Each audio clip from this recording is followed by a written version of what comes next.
Welcome to another edition of the Insider Mailbag. I'm Jared Johnson. I'm joined by the mighty Joe Yeager. Well, mighty Joe, it's the home opener. There's no doubt it lost some of its luster with the loss to Wyoming. But hey, the good thing is Texas Tech has a chance to redeem itself very quickly.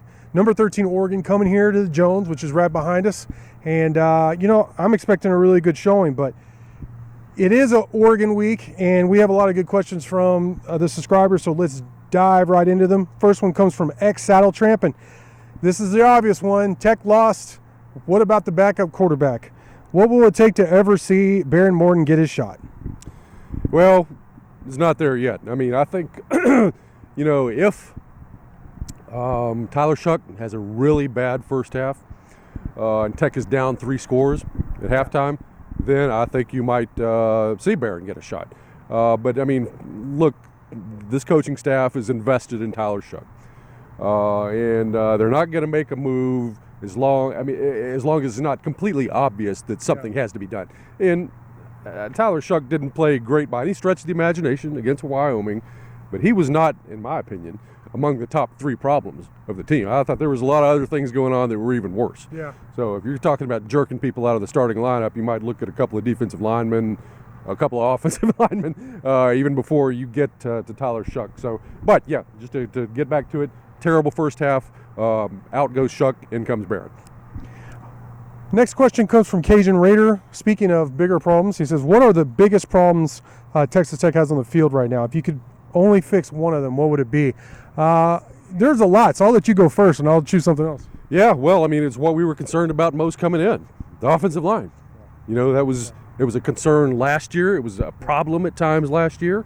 We were still worried about it coming into the season. We were reassured that things were better, and they were not better against Wyoming. They were not. So this is something that it's not just one game. It goes back to last year, and that makes you concerned that it's just going to continue on into the future. So that's offensive line's pretty important. That needs to turn around. I think if you want to be specific, and I know people don't like us to single out guys, but I mean, again, Caleb Rogers is a problem on that failed 2-point conversion. A lot of people laid that at the feet of Tyler Shuck, but it was an obvious, or Kitley, but it was an obvious rollout call, and he let his guy get pressure right upfield, right off the jump. And there are a lot of plays. If you go watch the game again, where it seems like most of the offensive line is doing their job, and one of the tackles don't, and it blows up the whole play. So actually, personally, I like Caleb Rogers. Well, I've interviewed him several conversations. He's a very likable dude, but this is big time football, and it just seems like every week I end up coming away with Caleb Rogers, whether it be false starts or him just getting beat on key plays. So if I had to fix one thing, it would be that they had a legit replacement for Caleb Rogers. But going away from that on the other side of the ball, I am very concerned about inside linebacker. I know Josiah Pierre had 14 tackles, but he missed a lot of plays as well. And then you're starting a guy against Oregon, his first start, and Ben Roberts. I think Jacob Rodriguez was going to be counted on to be that dude in the middle of your defense, and you lost him for at least the next month, probably longer than that. So I'm concerned about inside linebacker. If you had Krishawn Merriweather for another year, or even Kosai Eldridge, I think I'd feel a lot better about the defense overall. Or if Jacob hadn't gotten hurt, to be honest, I'd feel a lot better about Texas Tech's defense. So that's what I would fix. All right, I'm happy to do this. We're going to change gears a little bit. TTU Braves Rock asks, what's our favorite style of pizza? Well, I like a thin, crispy crust. It's kind of charred a little bit on the bottom. I like extra sauce, light on the cheese. My favorite topping combinations are hamburger and jalapeno, or salami and mushroom. So this sounds like a pretty good agenda for lunch. Yeah, no kidding. I think that's what we're going to do. I'm all about thin crust as well. Sausage, onion, mushroom is my go-to. It's what my brother and I used to get. We like that pizza we used to get for delivery. And but then we also ate, it's Campese's, but it's now E for Telly. Campese's has lost his way. We saw that when they came out here to Lubbock. but cousins of the original Campese family who ran the restaurants for a long time, especially that old one in Dallas, kind of took the real recipe and started. It's really just takeout now. They had a big restaurant at one point, but E. Fratelli's is, I mean, every time I go back to the Metroplex, either my family has it or I go out and get it myself because it's the best. But you know what? I'll go deep dish too. I'll get down with some deep dish. So I love pizza, and surprisingly, Lubbock has a pretty good selection of pizza, which would surprise. I mean, you know, Mexican food makes sense, some barbecue makes sense, but pizza, you know, there's a lot of really good pizza joints in Lubbock. Okay, I think this is a good question, and I'll be interested to see what Mighty Joe thinks about this. Panhandle Raider says, between JJ and Mighty Joe, who wins in a 40-yard dash and a push-up contest? Well, in the 40-yard dash, there's no question about it. Jarrett wins that one because, I mean, I pull a hammy within the first 5 yards. There's no doubt. I know this for a fact because I tried this very thing about 4 or 5 years ago and pulled up lame, and I was hobbling, and you know, I hadn't stretched or anything. And I hadn't, my dumb butt, I hadn't run a legitimate sprint probably in 25 years. And I get out there and try to do that, and you know, if I really worked my way up to it and stretched and did all the right things, maybe I could give you a little bit of a challenge, but I'm not too sure about that. Now on push-ups, it might be a little bit of a different story. That's kind of like my wheelhouse there. Every other morning I'll do a set of 100, and then I'll do another set of 65. And for a dude my age, that's not too bad. That's great. And I know you've done that. And, you know,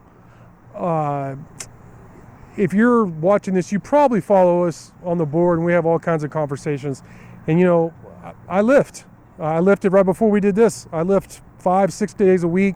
I also walk 3 or 4 times, 2.5 miles with the vest, with the weighted vest. Now, some of these guys are doing stuff that I'm not even going to try. As far as the 40-yard dash, I don't run. I walk. I don't remember the last time I ran. It'd be like from the cops, which, again, has been a long time since I ran from the cops. I might pull a hammy, too. So I might just do the old tortoise and the hare. We'll let you try and sprint, pull up lame, and I'll just stroll right by the finish line. Yeah, push-ups I'll defer to you. I mean, obviously, I'm in much better shape than I was if they asked this question 3 or 4 years ago. So I think I might give you a run for your money, but you've been doing push-ups for a long time. I know that's your thing. So that'll be interesting. I would like to see you come do my workout circuit with me, my lift circuit, and see how you hold them. Because I know you're in shape because of, like you said, the push-ups and sit-ups you do, which is all you have to do. And I know I'm going off on a tangent, but man, even if you only do what he does like once a week, that's going to prolong your life unless you get hit by a bus or something like that. You know what I mean? Life will happen. But I mean, the benefits of doing even just your own body weight type workouts are numerous in terms of including mental health as well, which has helped me a lot. Everybody knows I need help in that area as well. You kind of messed up in the head like Coach. Oh, everybody knows I'm messed up in the head. So that helps, puts it off for at least a day. Next question comes from Texas Tech Austin, who says, was it just him, or did Rusty's stats snap the ball at Tyler's knees or lower most of the game? He had some other comments about how it doesn't help. Of course it doesn't help. Yeah, even Zach Kitley talked about that on Monday. I don't think Stats had a good game. I mean, I really don't. I was expecting much more. And, it was his first game at Tech. And it's not, a new offense for him, but I expect him to play much better. I think he might make about as big of a jump as anybody from game 1 to game 2. But, yeah, his snaps, I may have, all the practices I saw this offseason, I may have seen 1 or 2 bad snaps, including the spring game.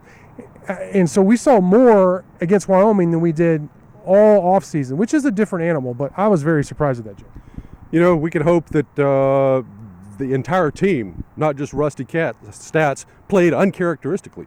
Rusty Cats, that'd be better. Maybe not just Rusty, but the entire team just played uncharacteristically, and we will see that over the course of the season. But yeah, I saw one snap that was right at Shuck's ankles, threw the timing completely off, incomplete pass, so you want to eliminate that. All right, next question comes from Ghost Raider, who wants to know, does Kitley have what it takes to improve and be the offensive coordinator the Texas Tech fans hope he could be, or is he hopelessly in over his head? I'm going to go Chris Beard and say I respect the question.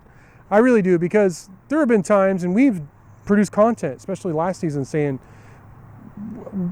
what is Kitley doing? And I even mentioned at halftime that Taj only had 3 carries, which was disappointing. 3 carries for 18 yards. So he was averaging 6 yards a carry, only had 3 carries. That makes a little sense to me. That being said, I think some of the criticism of Kitley is way over the top. A lot of what happened, and the coaches should take the blame for this, but in terms of as a play caller, a lot of what happened from what I saw was a lack of execution. Drop passes, missed assignments, inaccurate throws. Now, he's the offensive coordinator, so he takes the blame for that. But in terms of as a play caller, I mean, for example, on that long pass that Bradley dropped on a key 3rd down late in the game, late in regulation, he called a play that had 2 guys open for 1st down, and Bradley just dropped it. I mean, some people said that Shuck threw a poor pass. I don't think so. I mean, he was right there in his hands. But either way, that's bad execution. The play call was there. It was the right play call. They just didn't get it done. So I think while he deserves a lot of blame and criticism for the performance of the offense last week, I'm not ready to say, oh, he's just a terrible play caller. He does get too cute, just like every air raid coach seems to do sometimes. When he goes simple, whether that be quarterback runs or simpler plays, but not as much of the bubble screens, I think the offense is a lot better. Yeah, as to improvement, he's a young offensive coordinator, Yeah. And coaches, just like players, will improve with experience. I think you're going to see some improvement. Now, to me, the question is, how much can any coordinator improve within the context of his own offensive scheme? Yeah. I'm not crazy about the scheme. I'm not going to lie, and I want something that is a more power-oriented offense. And I think as long as you run this finesse, extremely pass-heavy offense with so much verticality, then I think there's a limit to how much you can improve within that context. I think the ultimate improvement for Kitley is going to be to the extent which he evolves his scheme. My favorite offensive offenses I have ever seen in college football were what Todd Monken ran at Oklahoma State back about 2011, 2012. Yeah. He's now the OC at the Baltimore Ravens, by the way. Heck of an offensive coordinator. And then Philip Montgomery at Baylor under Bryles. Yes. That's All right. the best college offense I've seen last 20 There years. you go. And both of those offenses, what they had in common was power between the tackles. Yes. Running between the tackles and then hitting the deep shot. Yep. I think that gives you the best of both worlds, Yep. man. It means you can sustain drives, grind it out. At the same time, you have the quick strike ability down the field. You can score in explosive ways. So, if I was an OC, that's what I would be running. Yeah. And, Kitley is his own man. Obviously, he believes in what he's doing. I would like to see some evolution in that direction. Yeah, and just to interject there to what you said, Montgomery's offense at Baylor was very quarterback friendly. It was very basic, as opposed to this one that puts a lot, and this comes straight from Kitley, a lot on its quarterbacks. It asks a lot at the line of scrimmage, after the snap, from its quarterbacks. And if you have Bailey Zappi and he's dialed in and he's a perfect fit, then obviously it works. But I don't see Bailey Zappi on the roster, let's be honest. Now, maybe Baron Morton could be that. I don't know. And Tyler Shuck has won a lot of football games here with this offense. He won, let's not forget, yes, he didn't look very good last week against Wyoming. But he started all those games, those 4 games they won at the end of last year, and was the MVP of the Texas Bowl. People weren't so down on Tyler Shuck then or Zach Kitley. So, let's see what happens against Oregon. Sure. All right, we got a couple that are basically just going to be rapid fire here so we don't drone on too long. But Syntax Red Raider wants to know, why doesn't Kitley use the tight ends? And this is just respect because, obviously y'all really want to answer to this because you ask it constantly. I don't know. They did the biggest play of the game for Texas Tech was a 30-plus touchdown to the 4th string tight end. So, they did use it. Now, may not have been as much as you want, but you can't say he didn't use the position last week against Wyoming because that was the biggest play.